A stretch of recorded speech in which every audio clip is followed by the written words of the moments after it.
try something tiny bit different. As you can see that my screen is split into the score and whoever this person is. You can still see most part of the piano, and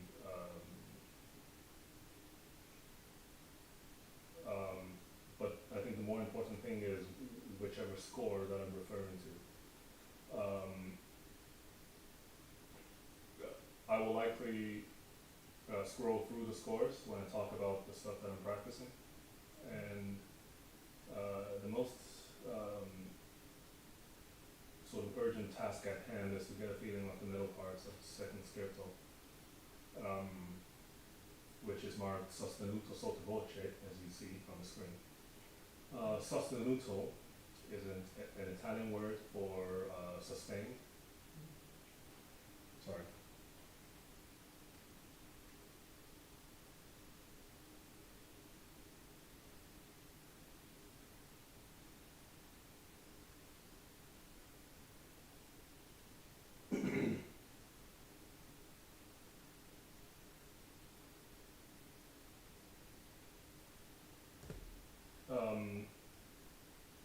I'm able to share part of my screen as a display. So please let me know if it is clear in terms of resolution, and also the sound of my piano as well. I think this will probably help understand the practicing experience. I will highlight also the part that I'm trying to do and the stuff that I'm focusing on, and then we go from there.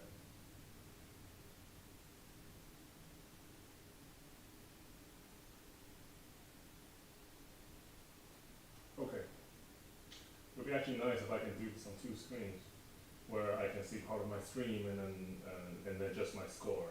And my score at the moment is in read-only mode. Is in the reading mode, if you will. So it's partly full screen. Yes. So this is the target of today's practice: sostenuto sotto voce, the middle part of Chopin's second scherzo. Just briefly, this part is written in A major. Now, one would have a question about why A major is useful, is relevant here to the entire piece. Now, just mind you that we started the piece in B flat minor and then ended the first half, or part A, in D flat major. As you can see, that's at measure 261. If you can see my cursor, actually, that'd be cool. At measure 261, and then the high note finishing, that's D flat. So it's in a key of D flat, and as it turns out, D flat is the sort of is enharmonic to the key defining note of A major. I could let that sink in, but if I don't show, suppose I play something in A without playing A major, without playing C sharp or D flat, then you probably won't be able to tell which key I'm in, whether I'm in A minor or A major. Suppose I just play.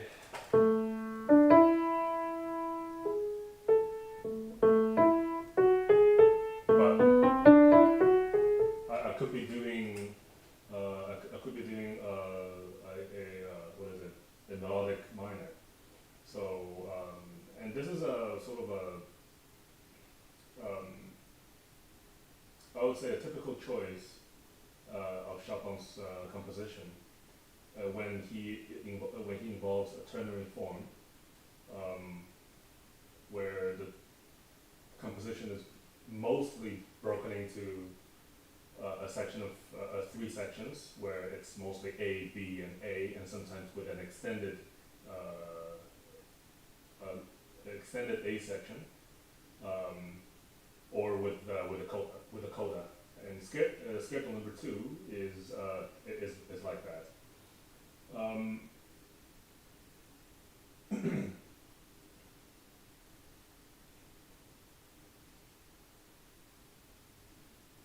I need to give probably a better example of,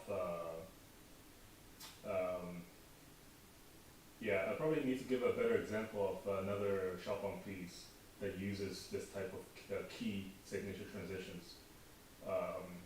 That the opening key or the key signature before the transition is the key defining note of the part that you're transitioning into. Hence, well, I need to think about it. I cannot recall one on top of my head, but anyways, sostenuto. That's, even though it's not marked as a tempo marking for this piece, it's written on top of the where it starts over here, where the key changes, where the key change happens. Sostenuto means sustained. So it just means that the notes need to be a little deeper, not necessarily a little longer, but it's trying to give a sense of someone thinking, something that is pensive, and at the and the volume of the voice or the gesture of the voice also here is given one instruction that says sotto voce. So a sotto voce, so it means a quiet voice. And so the way that I think about this part is you're contemplating about something, but very quietly, almost in silence. And this is a pretty lonesome moment. And then and also A major usually is a pretty happy. Is usually a pretty let's say bright major key signature, but it doesn't feel that way here. It doesn't quite feel that way here because Chopin doesn't really stay on A major a lot. It tries to. It actually swings around its diatonic scales, and also it involves some other pretty colorful harmony that is not the usual triads, but more, let's say, some major sevenths and some suspended and also some suspended chords as well. So this A major section doesn't really represent, let's say, the typical bright A major. So yeah.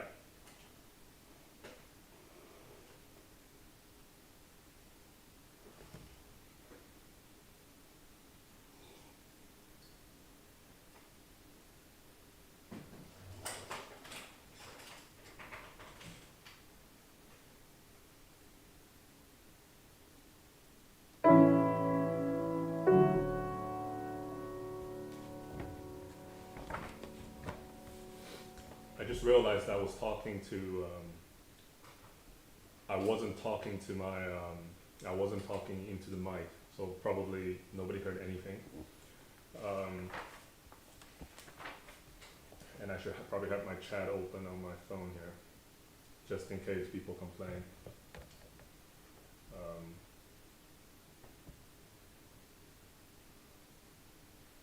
All right. So hopefully the screen is clear, and we're on this particular page.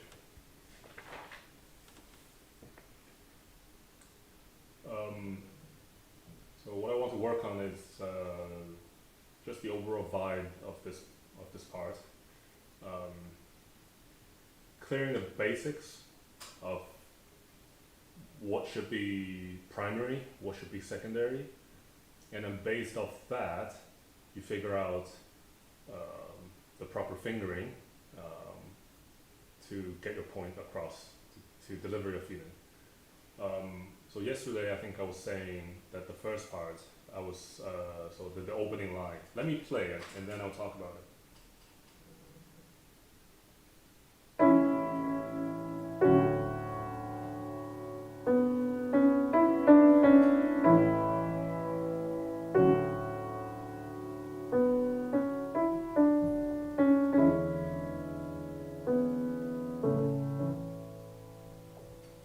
So this is the first I would say 12 bars.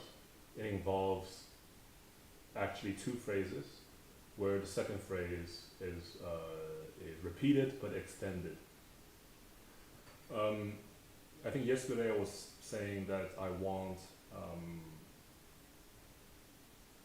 actually lack of pedaling. Now, just mind you that we're actually playing this part. We will be playing this part 4 times throughout the middle B section.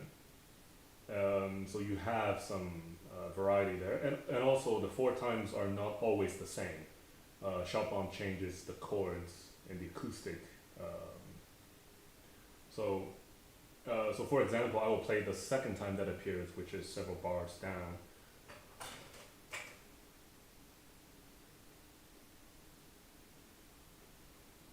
So the second time that you see it is actually at the beginning of the page that you see here. It's at 285. Now, you realize that now, initially, at the opening of this section, Chopin starts with a low bass, so that gives the overall environment, which is something deep is happening, very personal. But over here, it's kind of a little bit subdued. It's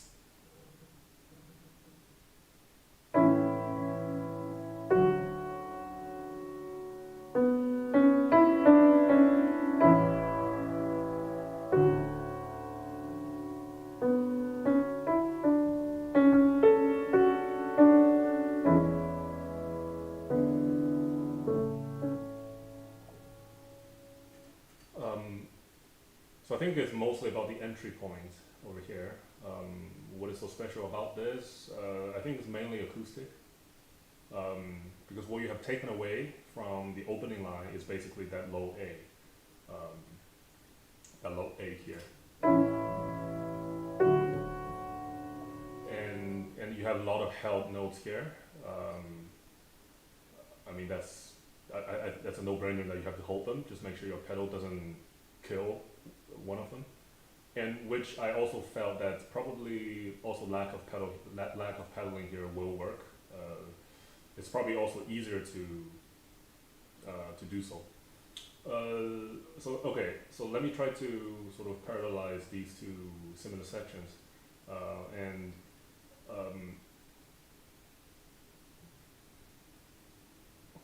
you have a legato always, and always the first note at 265. Let me go back.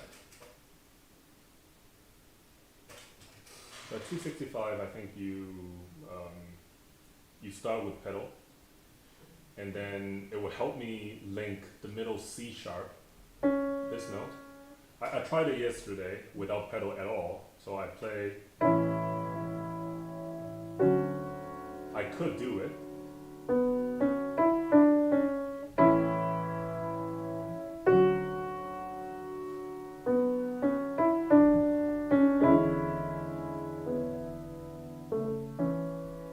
I'm missing a bit of bass.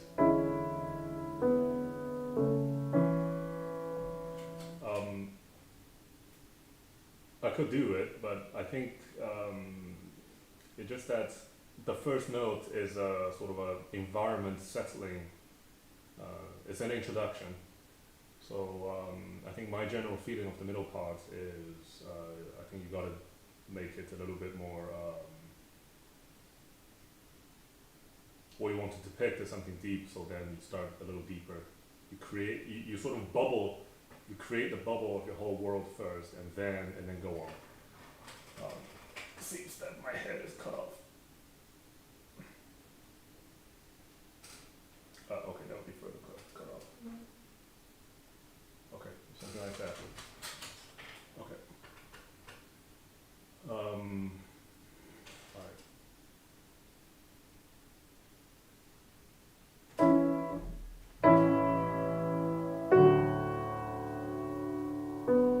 I'm missing the middle C.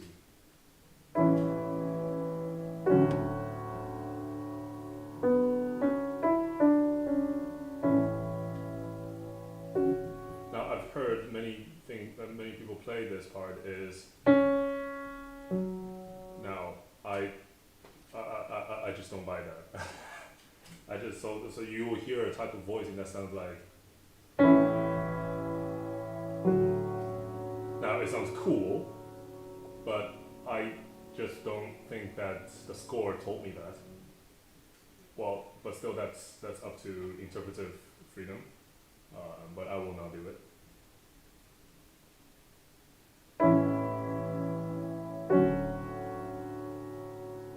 Still, not getting the feeling here.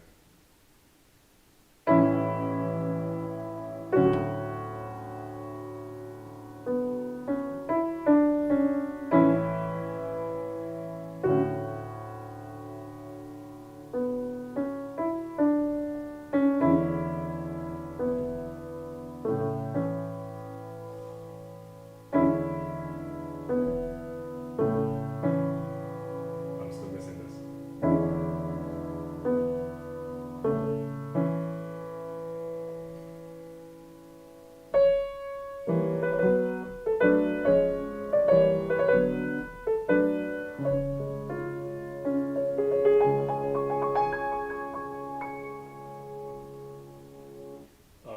So certainly a change of character. You probably have initially Chopin thinking himself. So this is the tenor voice.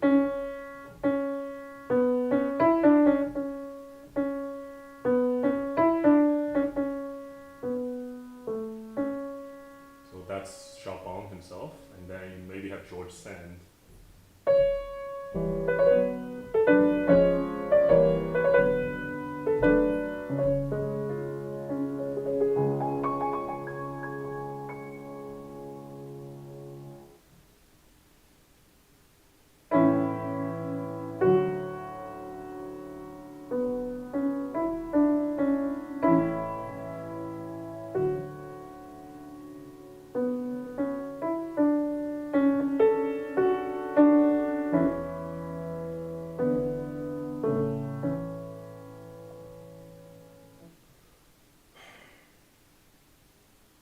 It is a variation, but it's a very slight one.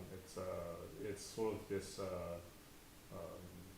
very minimal struggle of Chopin, maybe against certain emotional emotional valley, if you will. It's an emotional down point. What I do find is that this part is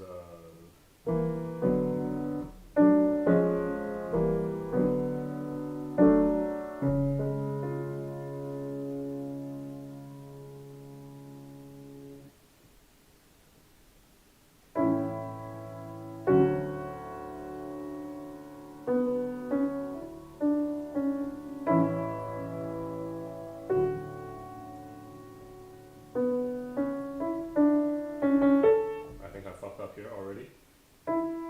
This note has to be held as well.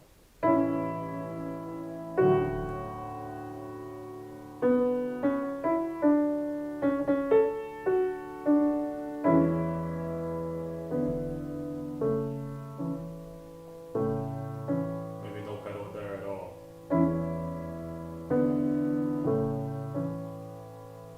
Now, speaking of pedaling, Chopin wrote no pedal here at all, everywhere, except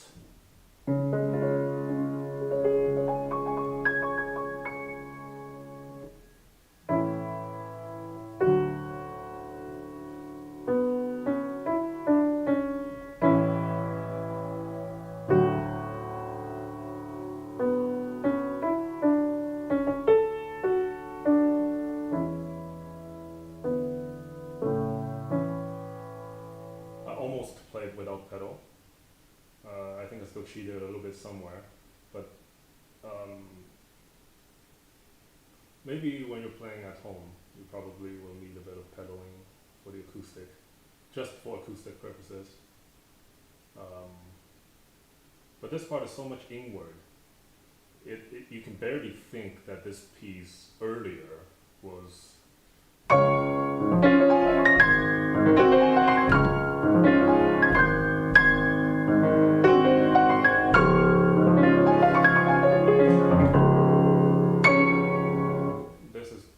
so much different from whatever is earlier.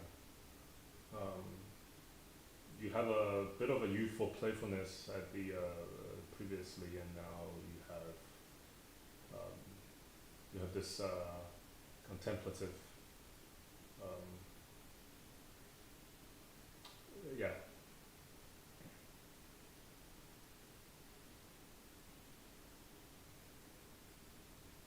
Well, let's try to take our right foot back and just play this part entirely without pedal. See if, well, okay, well, other than 281. See if this makes sense.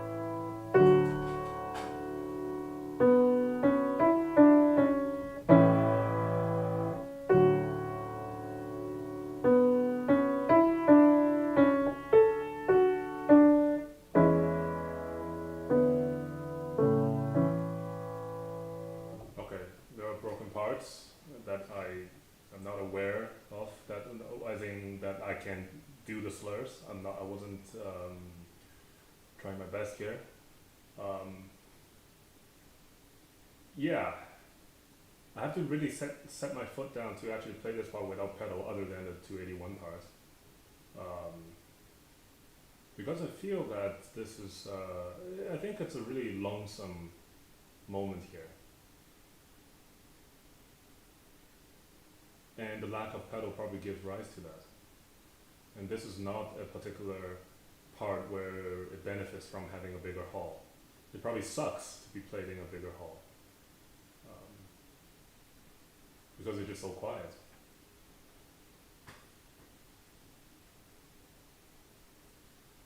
Sometimes sostenuto and sottovoce are almost, I would say, contradictory comments. Contradictory qualities. Sostenuto says things are sustained, so basically means that the volume is sustained. And and usually the way to sustain a voice is to, on the piano is to have something a little louder, and then so that it's decay. You feel the gradual decay to a less degree. But then sottovoce means that you play it very softly. Now I'm definitely making gross generalizations here.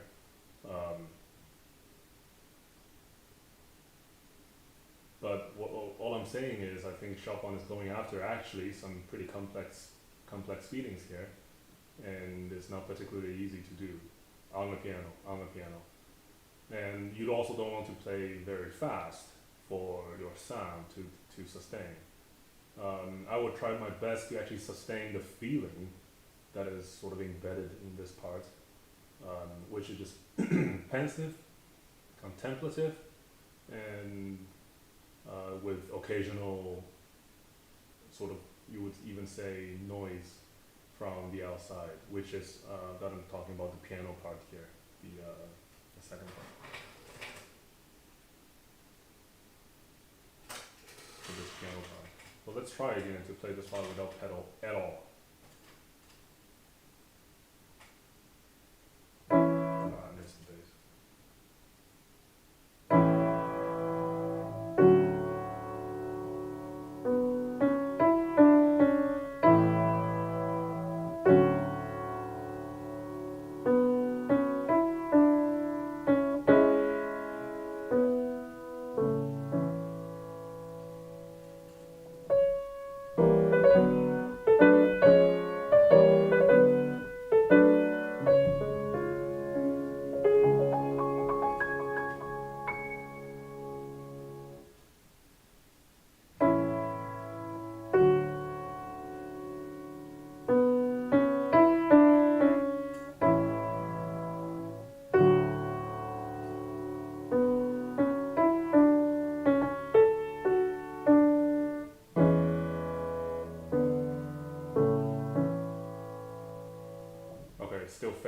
think I have to really circle out the part that I'm failing.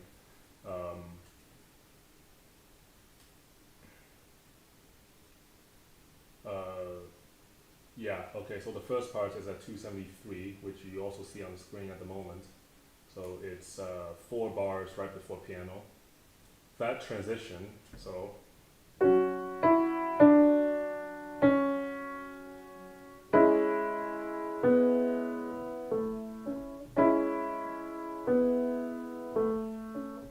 that part is actually okay, probably. I think what I fear the most is actually transition between 2 phrases. So from, I should go up a little bit. So essentially from the first 4 bars at the key change into the next 4 bars.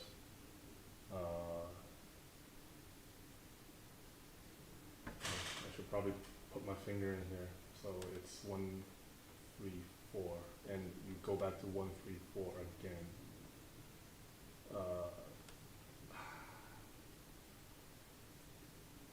Yeah, and then on the last C sharp before the second repeat, so in the 4th measure, that last C sharp should be a different finger from 3. So maybe it's a 2, yeah. It's 4, 3, 2.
Still all over the place. I'm still not thinking clearly. I think, oh my god, that's actually not easy.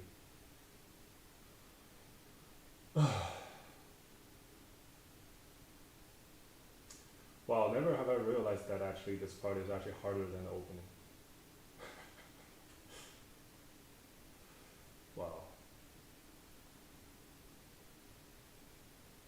Yeah, actually never realized that this part is actually harder than the opening.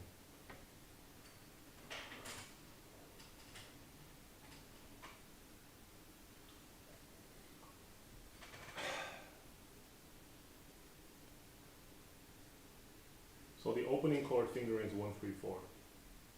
So to do the slur, you hold down to the E. Yeah, okay, you hold on to the E and the C sharp and then you go. 2, 3, a night.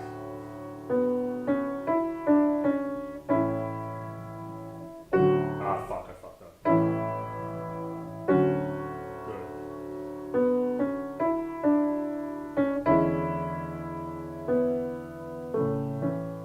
That's better. Ah, shit.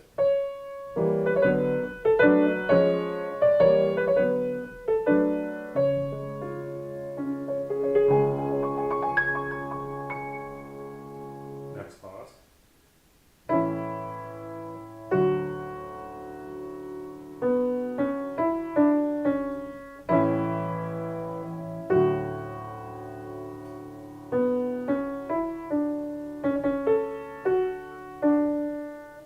I'm out of finger here.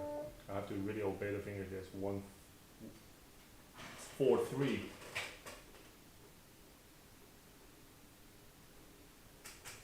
Yeah, at least let's move on from here. I think this is enough discussion. But I mean, talking about this here is okay because you play it once again later on. So at least fingering wise, you would work out whatever you want, right?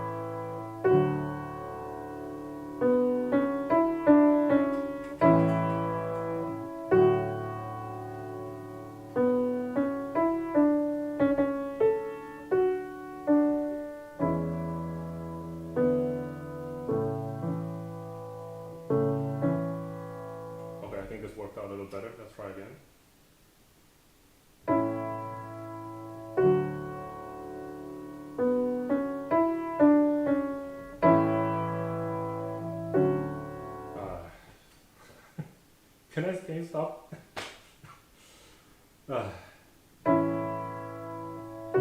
Change to 3 on the C sharp.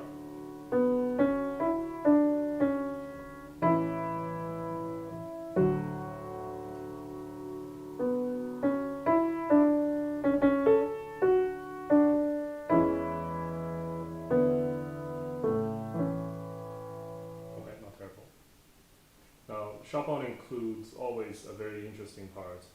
I think this is why you have to play at least in, okay, suppose even you take sort of interpretive freedom, you're gonna have to play in tempo at places where later parts shows a difference. So the part I'm talking about is actually from earlier at piano.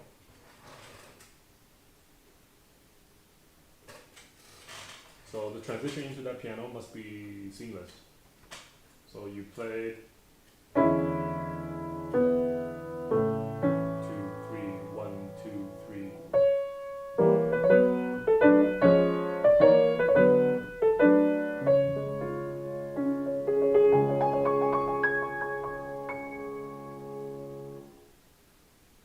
In the sense that whoever is replying as a different character at piano it didn't really take much time to reply, right? Because the moment you finish your sentence, the person just goes on, right? And which gives me the feeling that I need a different tone quality at piano. It could be even sharper if I portray that part as George Sand, which I think is a very dominant woman in Chopin's life. So it could be even a little bit, what's the word? Acerbic? Is there such a word? That this person is very criticizing or constantly complaining about things. So let's actually try the opening again. Let's try the opening again.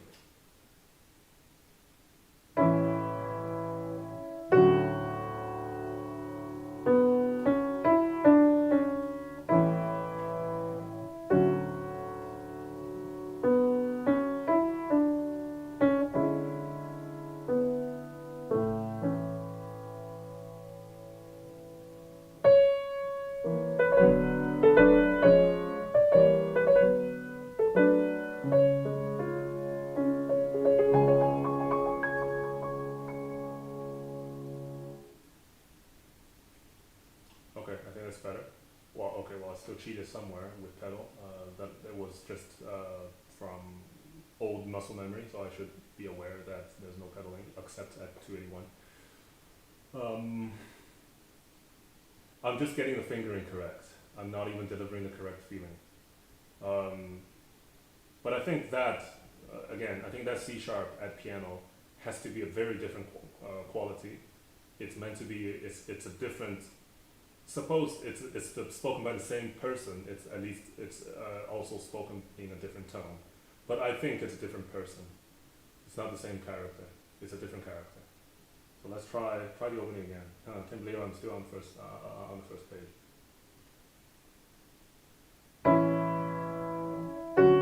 Ah, God.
the piano part that you're seeing at the moment is that because later on Chopin has a rest, it has a full bar of rest, and it's meant to be blank, right? So you play nothing, and which is different from sort of the I know there's a Chinese word for that part, for that response, is 不假思索. Basically, without thought, without any further thinking, that the second character is able to respond with some, let's say, some criticism or something. And also, certainly, I think the grace notes are sort of adding a bit of it, a bit of this.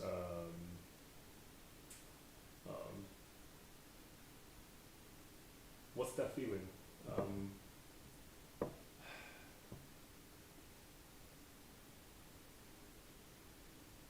Almost in a belittling fashion. I mean, usually grace notes are graceful, right? They mean to show a very small, detailed movement that looks very graceful, right? But then it's in a fleeting sense. But here, I've mentioned before also that this part can be scherzando as well. And not to mention that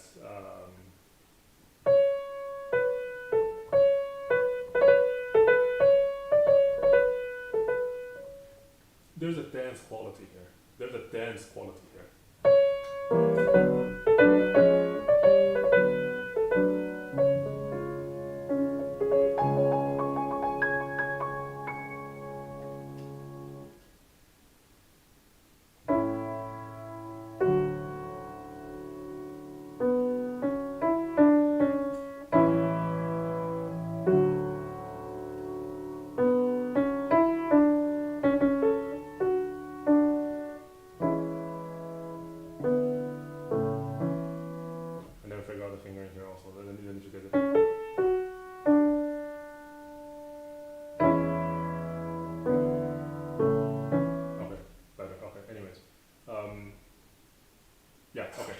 Let's give this whole thing a picture. So pensive and acerbic, belittling, scherzando-like, or if you can put it, bitchy. So it's almost a little bitchy here, I would say. Let's do this. Let's try this. So pensive, sostenuto. Let's go.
Technical challenges aside, I think I probably have felt better here in terms of sort of two obvious characters. At least I feel better. Maybe I actually need to check out my recording here and then see if I actually played it differently. Maybe the sostenuto, the pensive part is not pensive enough. Yeah. I think the bitchiness part should be scherzando. Because I mean the word scherzo in Chinese is 谐谑, which basically means it's a little bit funny, but then at the same time a little bit like you're trying to be satirical, and you're making fun of things. So I think it's quite scherzando here. Other than the scherzando that we usually feel is more lively, more bright, more jumpy, but I think it's actually the meaning of scherzo. So let's try this again. Well, I'm trying this again, but then, I mean, this is the nature of the practice where you focus on one part and then you get down to the bottom of this shit. And then, at least you try to perfect whatever you want, I mean, to your best ability. Man, so many things to remember here actually. And there's nothing to laugh at here. It's not simple. If you don't want to use pedal. If you want to use pedal, then everything sounds very wet. It's not. Oh man, I felt the difficulty, but let's go on. Well, okay, after this we go on.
There's a difficulty from last time already.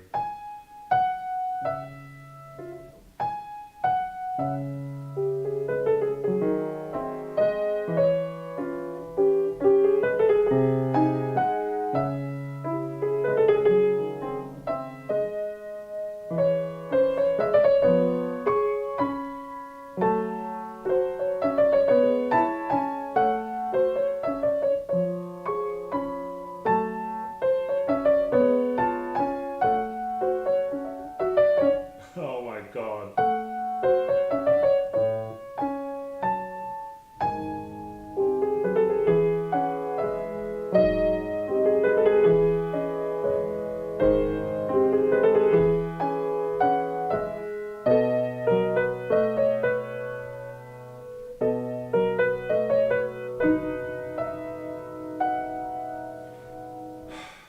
Dear God.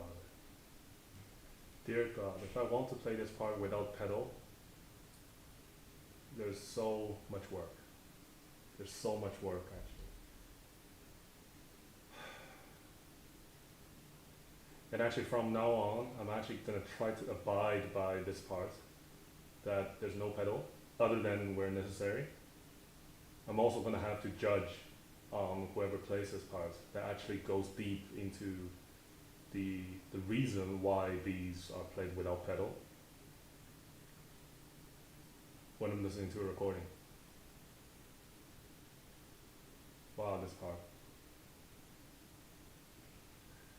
I mean, the primary reason, okay, I should probably change the screen.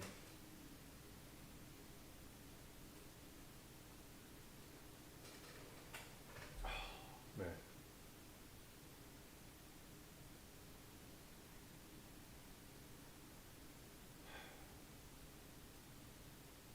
I'm gonna start listening to recordings and see if actually people do pedal here at unnecessary places. And also the primary reason that I'm trying to look into this is because this is what Chopin left us in the writing, that there's no pedal here other than the part that he actually marked there's pedal. So if he is that careless, which I don't believe he is, then he won't be one of the greats. So he left these things saying that no pedal here, you must hold on to all the notes in the bottom, in the bass, that are 3 beats long, and they should sound legato. They should sound legato. So whatever is that he's making in the middle, in the second voice, in the left hand, they are just arpeggiations of the chord that he's thinking about, right? So you have On.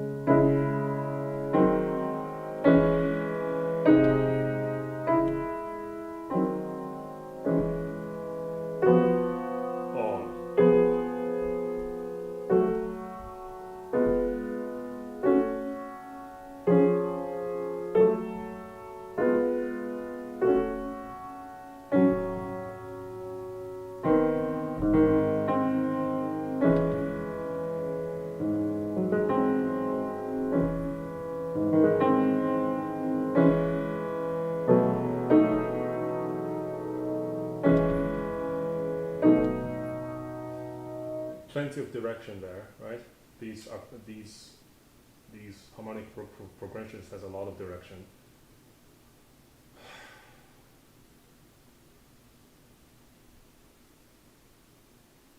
I'm gonna have to look. I mean, I think I still haven't really explained the primary reason that I want to look into this is because Chopin left us with these instructions, or even lack of instructions.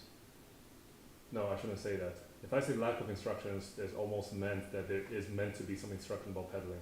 But he just said don't do any pedaling because I said you can do it somewhere else where I think it's needed. And from whatever he left us, one is trying to fathom what he wants with this part. Because if you actually go to the next section where the same material is played, I'm not going to scroll my screen, I'm just going to tell you that it's the same. Legato in the left hand bass, and until you hit this transition part.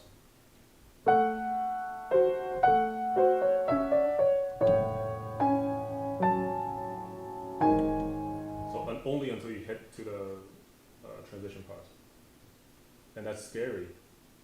You hit it to the transition part, and that almost means that you have a bit of, you certainly hit a wet passage that almost felt like you should slow down, but you don't, right? You develop 4 bars, sorry, not 4 bars, but, well, 4 bars, whatever, 4, 6 bars into B flat major, into B major, B major dominant 7th, and then into the next, the giro part.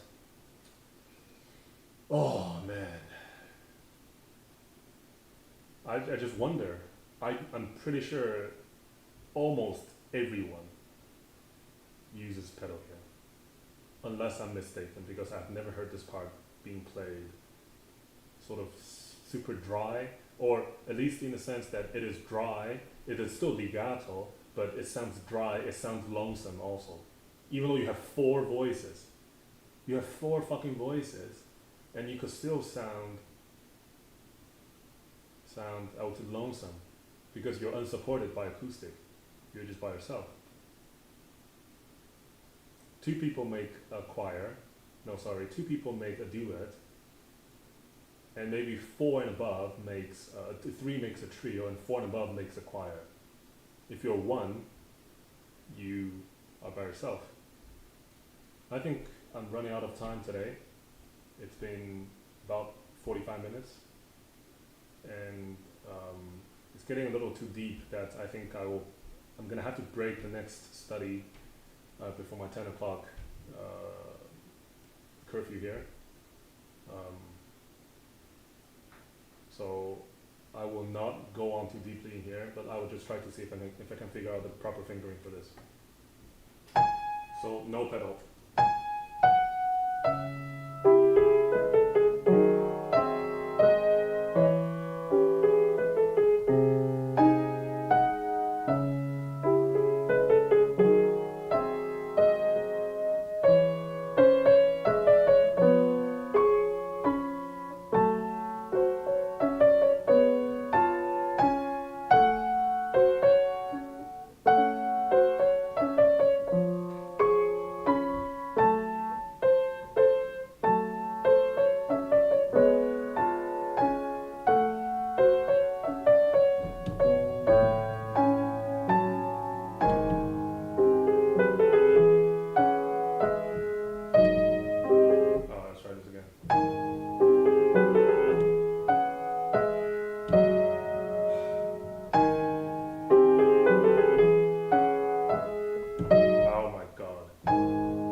Please tell me there's pedal here.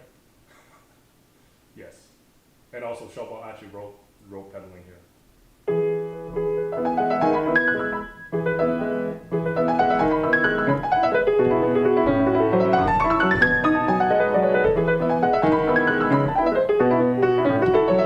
Oh my god. Oh.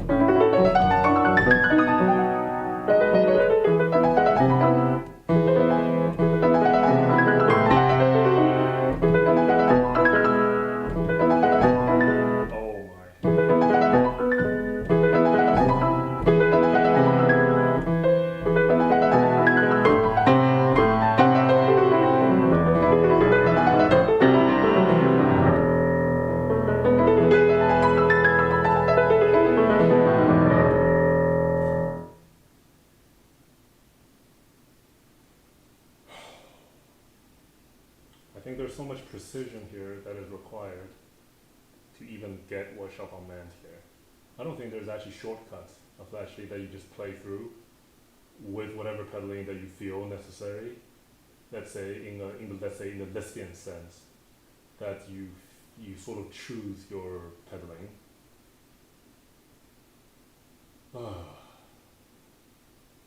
If you just listen to the left hand here.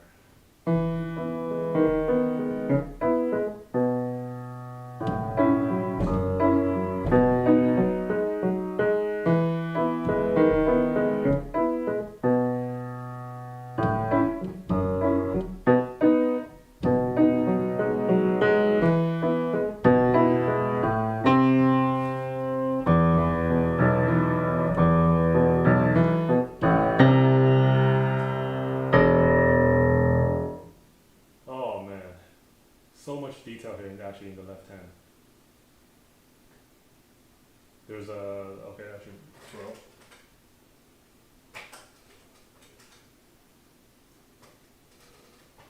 So I'm stopping at 238 there, but then whatever this means is you start, better.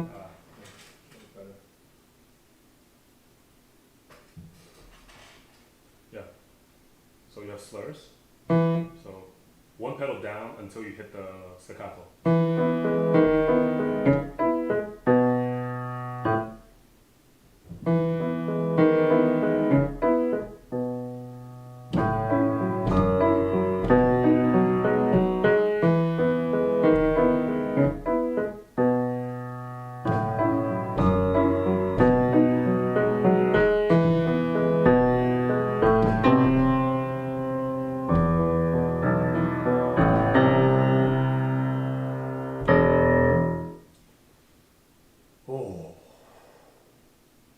He has very clear parts on where he wants you to stop the stuff.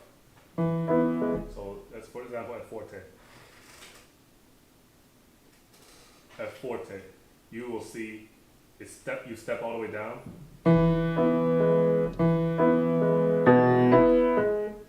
I think I left it a little too early.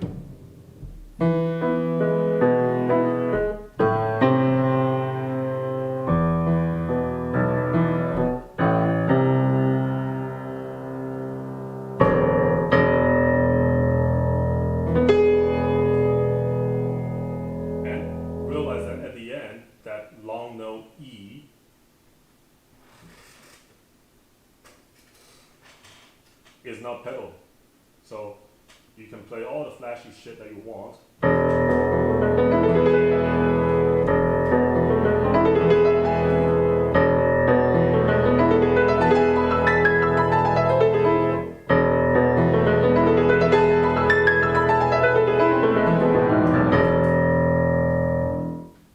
It's actually one bar of held E.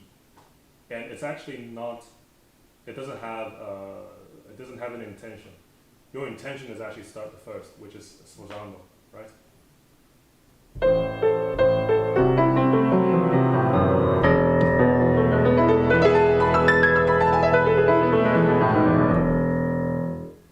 It's actually a fairly subdued ending because you have created enough fireworks with that line,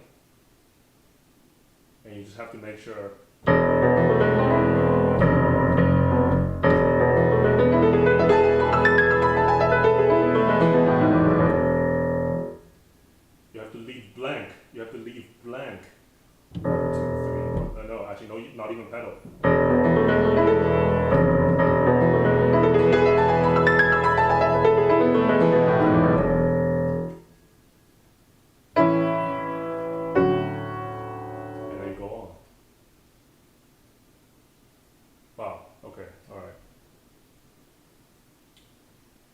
part, I think I feel that there's a task to do. It's not a particularly easy piece. It sounds naive on the sense, in the sense that it's okay, and it's a relatively middle or early Chopin work, and it is mature than, let's say, Opus 22 or some earlier work. But it's just my sort of old, sort of younger thinking back in the days, that I don't take this very seriously. And until I realized that this is actually a very precise piece of work. So that's troubling. I think that's troubling for me. I'm actually glad that I might not be able to fly back to Vancouver to even give a concert, because I think this requires actually a pretty serious study to play it very precisely. And at the same time, you need to give it some creative process for yourself,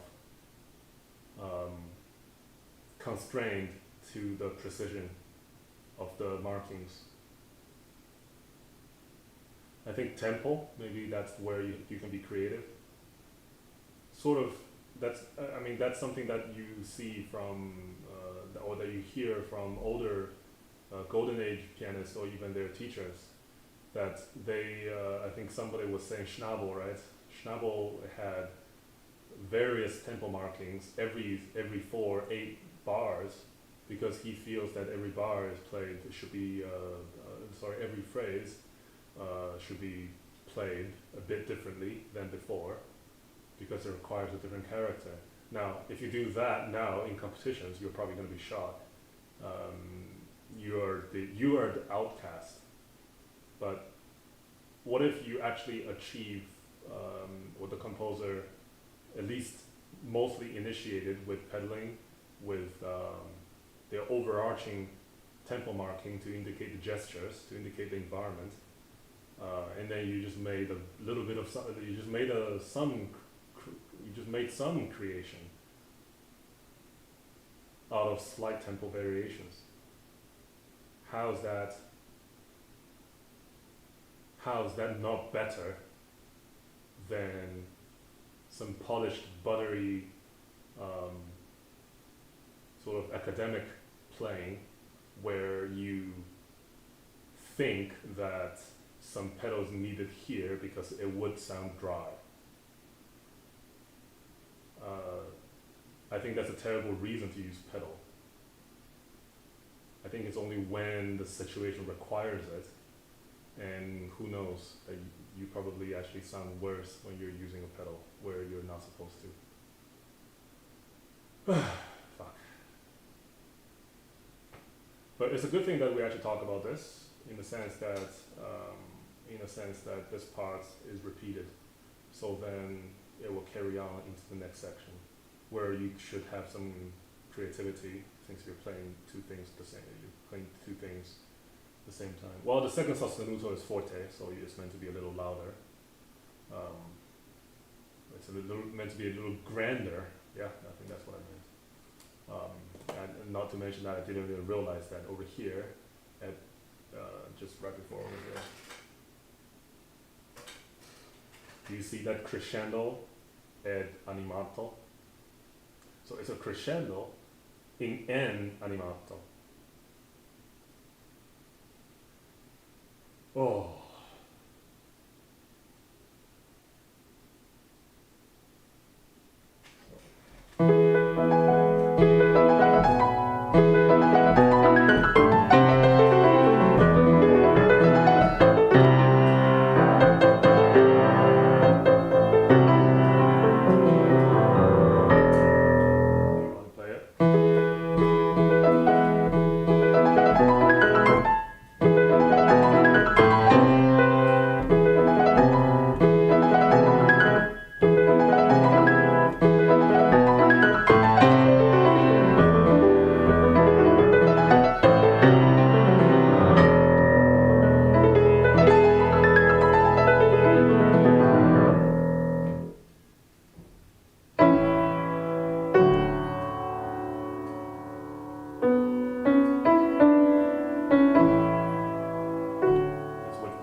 it's nice to have this realization that this is a precise work. That should not be taken lightly. Now I heavily regret my decision to include this as part of the suite, but I'm glad that I realized that this is a deeper work than I thought. Okay, deeper work in the sense that not in terms of philosophy or anything. I think it's a much more complex and precise composition, musical composition, than I expected. So hats off to Frédéric Chopin again. You surprise me every time. Alright, this is the end.